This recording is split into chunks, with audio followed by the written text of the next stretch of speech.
This is the songbird nature. Ooh, it's cold. Look. Do you see what it's doing? You see that? Well. I just want to get some Kool-Aid. So, I had a lot of money, which is really basically a drop in the bucket compared to some. Really, compared to me. It was a lot of money, but it wasn't a lot of money. It was just merely pennies, actually. That appeared to be a lot of money. And that was last spring, and now it's almost spring. So I say it lasted me a good amount of time, but this is not where what I was supposed to be doing at this time.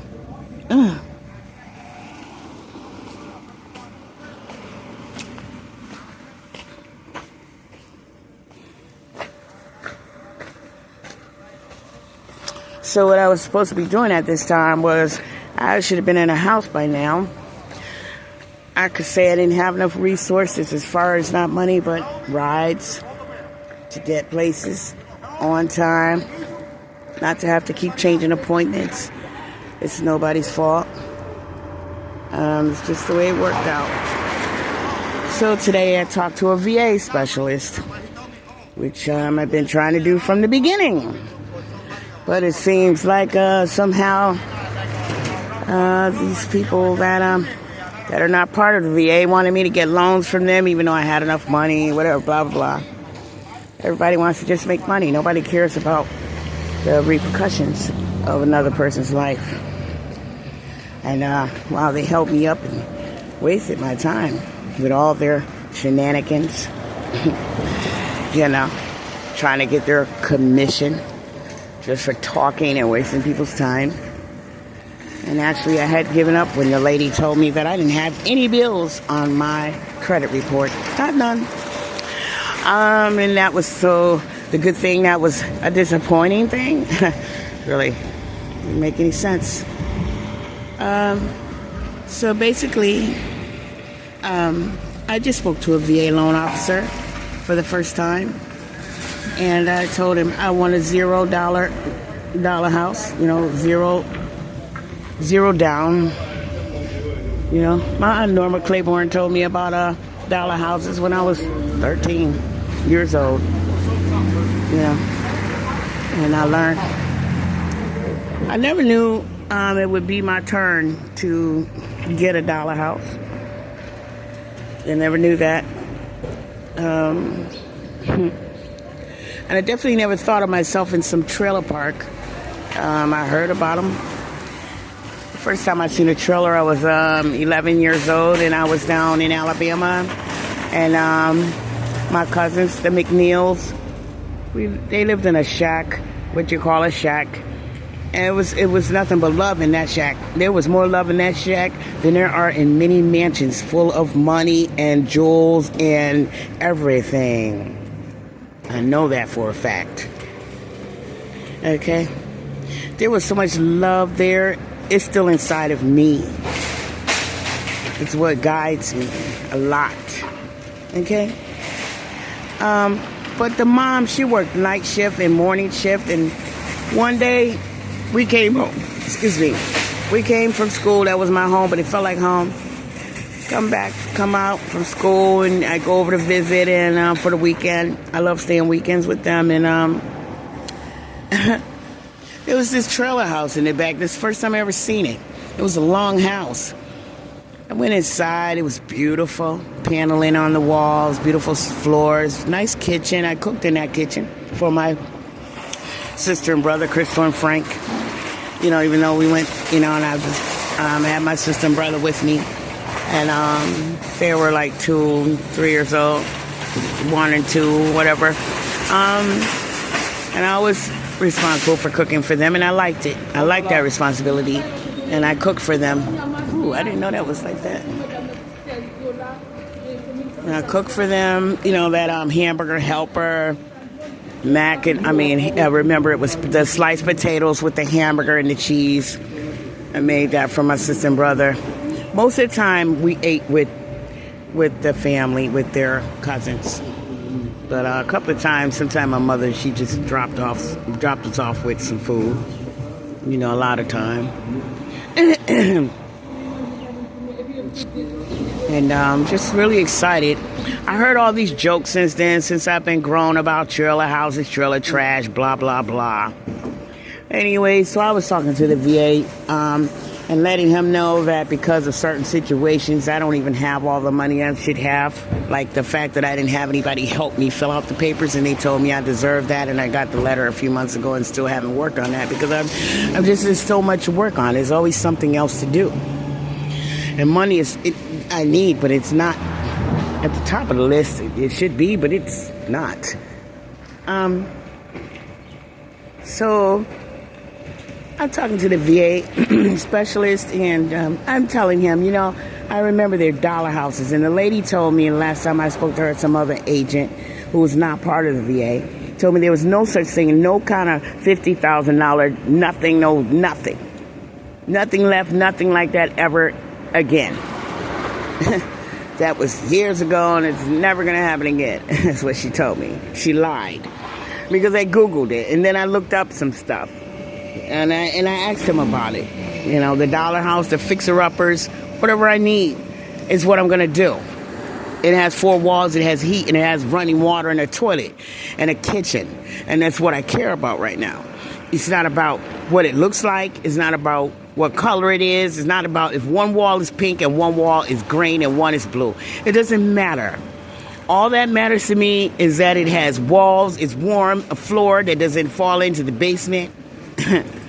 I don't need 10 rooms because clearly my grandkids didn't want anything to do with it. Because if they did, they would have all been over here giving me rides where I had to go every day. They could have took turns. I'm not mad at nobody, but nobody can't say I'm selfish because I'm getting a 1-bedroom house. Nobody can say I am selfish because you didn't come over here and take me where I needed to go. Yeah, you know, and when you did, you complained that I was taking up all your time and you had more important things to do. I'm not upset. But don't ever come to me and say, why did you get this little house? There's not even nowhere for us to sleep. And didn't you think about us? Just remember, okay? I did this all alone. And so what I'm getting is for me all alone. Nobody came to my rescue, not a woman, not a man, and I'm not mad about it. But you can't ask me why I don't have extra room. I'm going to have me a basement. I told the man I need a basement because I need to be able to have my big washer and dryer in the basement and a big freezer in the basement because I like buying food and I don't want to run out of stuff. I've been hungry so many times. Been looking at these plums for a while. These we had down south. And I used to pick them off the bush and eat them up. Oh boy. Every size they were, I ate. It didn't matter.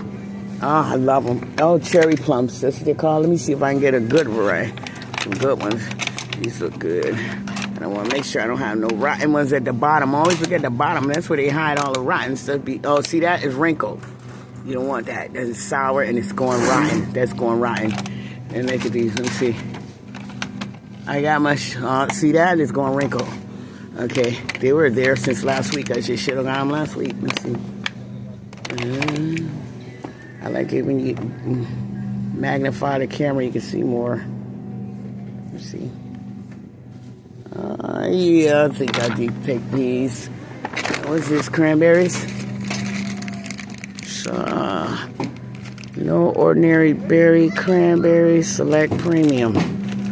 How much? I'll get some of these.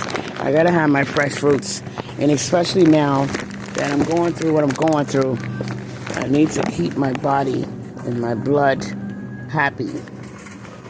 Keep my blood happy blood. And my blood happy. You know, I bought some watermelon, and it was just tasted like rubber. It didn't have no flavor. I mean, none. I don't know why would they make something like that. It makes no sense.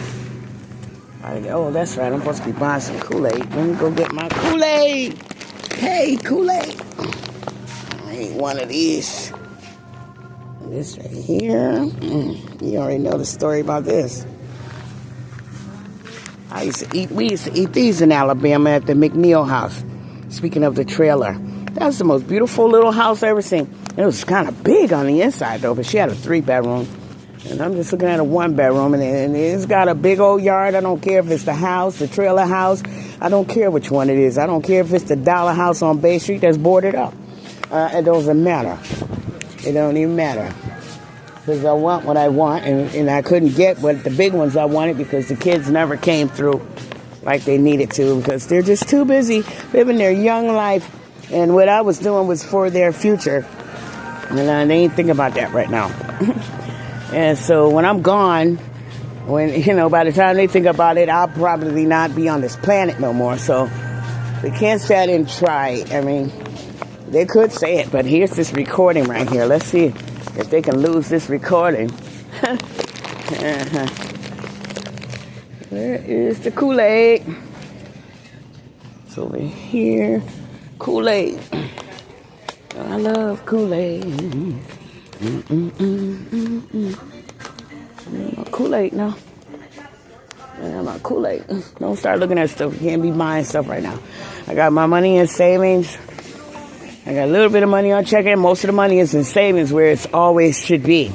Like I said, somebody had my credentials and my bank account went down a lot. And I don't have time to sit here and have a heart attack about whoever went in my bank account. And, I don't have time for that. The money, a lot of money got gone. And I already made the claim. So if I know you and you're listening, just want you to know I did make a claim. And I'm sorry if you get in trouble. I don't know who did what.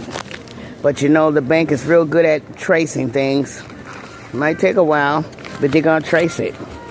And if you get in trouble, it's not my fault because nobody told you to take the money.